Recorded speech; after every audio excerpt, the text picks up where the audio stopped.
Letter 2. To Mrs. Saville, England. Archangel, the 28th of March, 17... How slowly the time passes here, encompassed as I am by frost and snow. Yet a second step is taken towards my enterprise. I have hired a vessel and am occupied in collecting my sailors. Those whom I have already engaged appear to be men on whom I can depend, and are certainly possessed of dauntless courage. But I have one want which I have never yet been able to satisfy. In the absence of this object, of which I now feel as a most severe evil, I have no friend, Margaret. When I am glowing with the enthusiasm of success, there will be none to participate in my joy. If I am assailed by disappointment, no one will endeavor to sustain me in dejection. I shall commit my thoughts to paper, it is true, but that is a poor medium for the communication of feeling. I desire the company of a man who could sympathize with me, whose eyes could reply to mine. You may deem me romantic, my dear sister, but I bitterly feel the want of a friend. I have no one near me, gentle yet courageous, possessed of a cultivated as well as a capacious mind, whose tastes are like my own, to approve or amend my plans. How would such a friend repair the faults of your poor brother? I am too ardent in execution and too impatient of difficulties. But it is still greater evil to me that I am self-educated.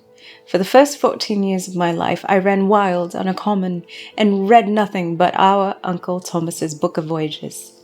At that age I became acquainted with the celebrated poets of our own country. But it was only when it had ceased to be in my power to derive its most important benefits from such a conviction that I perceived the necessity of becoming acquainted with more languages than that of my native country. Now I am 28, and am in reality more illiterate than many schoolboys of 15. It is true that I have thought more, and that my daydreams are more extended and magnificent, but they want, all the painters call it, keeping. And I greatly need a friend who would have sense enough not to despise me as a romantic, and affection enough for me to endeavor to regulate my mind. Well, these are useless complaints. I shall certainly find no friend on the wide ocean, or even here in Archangel, among merchants and seamen. Yet some feelings, unallied to the dross of human nature, beat even in these rugged bosoms. My lieutenant, for instance, a man of wonderful courage and enterprise, he is madly desirous of glory, or rather, to word my phrase more characteristically, of advancement in his profession. He is an Englishman, and in the midst of national and professional prejudices, unsoftened by cultivation, retains some of the noblest endowments of humanity. I first became acquainted with him on board a whale vessel. Finding that he was unemployed in this city, I easily engaged him to assist in my enterprise. The master is a person of excellent disposition, and is remarkable in the ship for his gentleness and the mildness of his discipline. This circumstance, added to his well-known integrity and dauntless courage, made me very desirous to engage him. A youth passed in solitude, my best years spent under your gentle and feminine fosterage, has so refined the groundwork of my character that I cannot overcome an intense distaste to the usual brutality exercised on board ship. I have never believed it to be necessary, and when I heard of a mariner equally noted for his kindness of heart and the respect and obedience paid to him by his crew, I felt myself peculiarly fortunate in being able to secure his services. I heard of him first in rather a romantic manner, from a lady who owes to him the happiness of her life. This, briefly, is his story.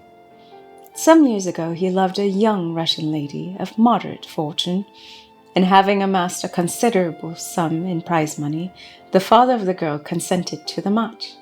He saw his mistress once before the destined ceremony, but she was bathed in tears, and throwing herself at his feet, entreated him to spare her, confessing at the same time that she loved another, but that he was poor, and that her father would never consent to the union.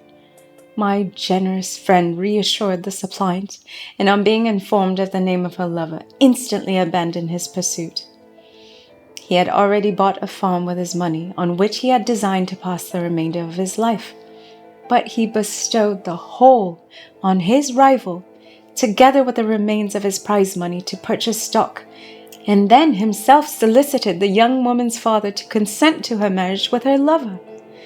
But the old man decidedly refused, thinking himself bound in honor to my friend, who, when he found the father inexorable, quitted his country, nor returned until he heard that his former mistress was married, according to her inclinations. What a noble fellow, you might exclaim. He is so, but then he is wholly uneducated.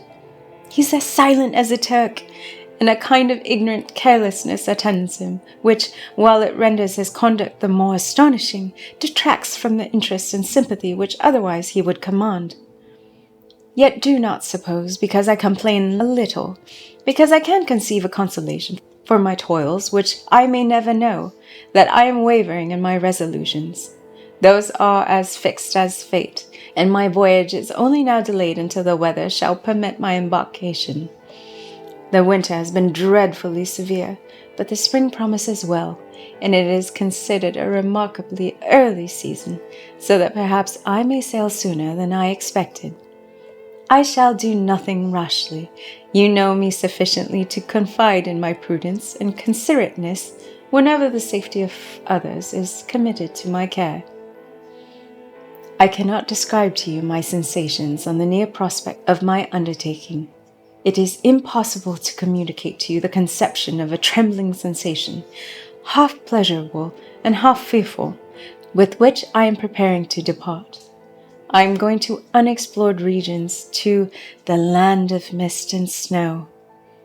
But I shall kill no albatross, therefore do not be alarmed for my safety, or if I should come back to you as worn, as woeful as the ancient mariner. You will smile at my illusion, but I will disclose a secret.